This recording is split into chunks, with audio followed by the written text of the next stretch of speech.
And soon after that, you became assignee to Ray Davies's label, Conk. Yeah, that's right. How did that actually come about?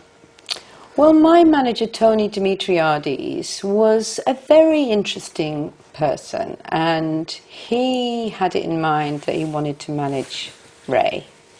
I think, you know, I mean, Ray is immensely talented, and I think he thought that, you know, he would guide him through the next stage of his career, and he was ambitious, and so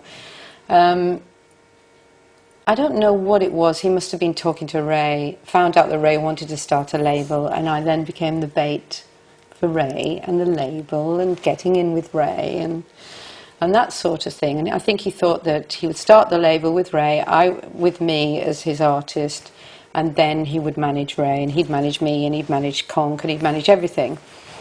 It wasn't to be, really. Ray did start the label. He got the money from ABC. And I left Ireland, and I wasn't happy to leave Ireland at all, because I loved Ireland and I loved being part of that family. But hey, Ray's a star, and my manager said, look, you know, I'm telling you the truth now, it's great, isn't it, all the inside stories. He said, look, Claire, you haven't made your advance back from October, and they only want to do singles with you now. So if you want to do another album, you better go with Ray.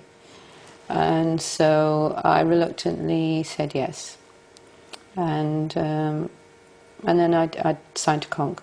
And working with Ray was a fantastic experience, because he is so charismatic, and you know, I went to a couple of his parties and met Lionel Bart, and we all sang around the piano and things like that. But it was frustrating, because Ray is an artist, he's not a businessman. And I mean, I realised myself how difficult it is when you have to run your career, as I've been trying to do for the last few years on my own. It's not a happy placement being an artist and a businessman, and it wasn't for Ray. Consummate artist, terrible businessman.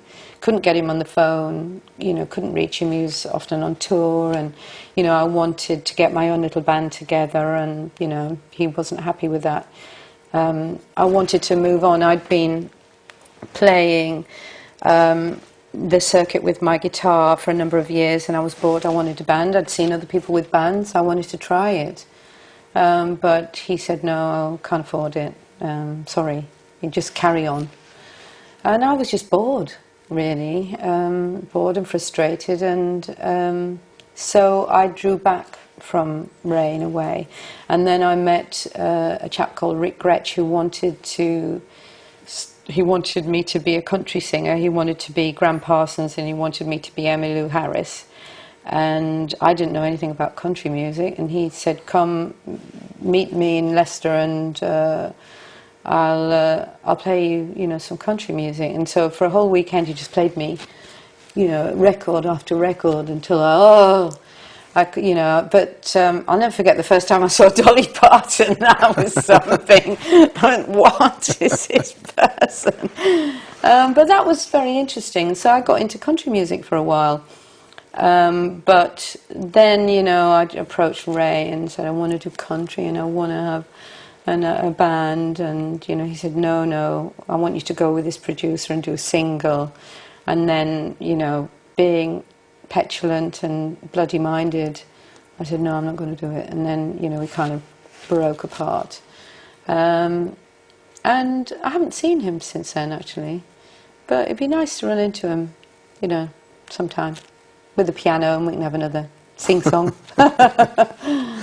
Because after you were with Conk, you then went through a period where you actually sang on a lot of other people's records. For example, Wishbone Ash were the major one. You actually went on tour with Wishbone Ash. I did, yeah. And you also worked with people like, if I'm right, I think you played with, you sang with Steve Howe, is that right? You sang on Steve Howe, yeah.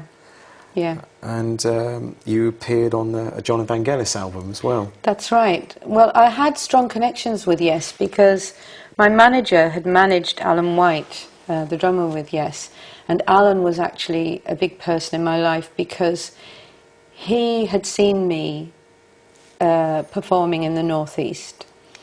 I'd opened for Terry Reid, and he was Terry Reid's drummer. Terry Reid's manager was Tony Dimitriades. Alan saw me and he said to John, I must introduce you to Tony because Tony could be helpful, you know, she's got a lot of talent. And so I came to London. Tony was managing Alan and Terry Reid. We were all one big happy family, you know, and I ended up sharing a flat with Alan, wrote a song about him because I had a big crush on him at the time. And I became really good friends with Alan for all my life, really.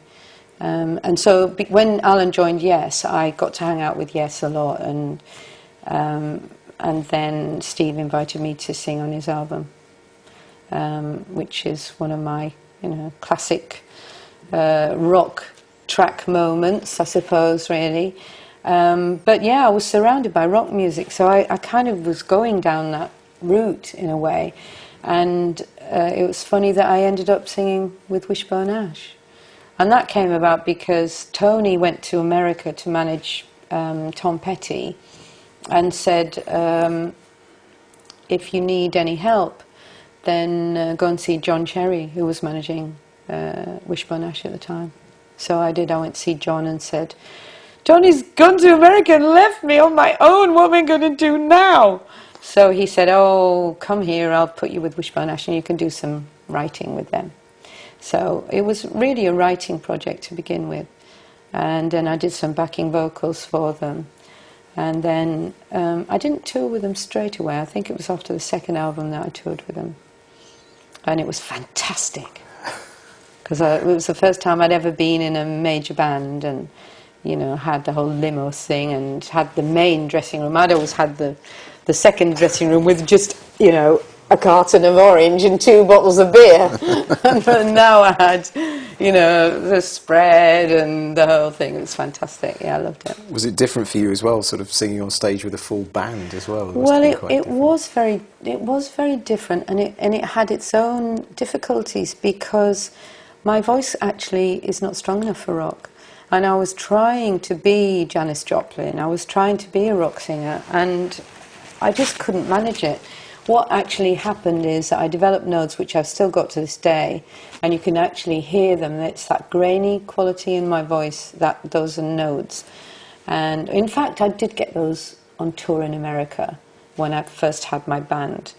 But then when I joined Wishbone, they just all came back again, and I lost all of my high notes. What happens is, you know, you get these calluses on your chords, and then you can't press your vocal cords together to get the high notes. All you can get are the middle notes, and you can't get your notes. So it was just horrible not being able to sing high anymore. But I loved being in the band. The music, the sound. Oh my God, I loved it. I just loved it. The power.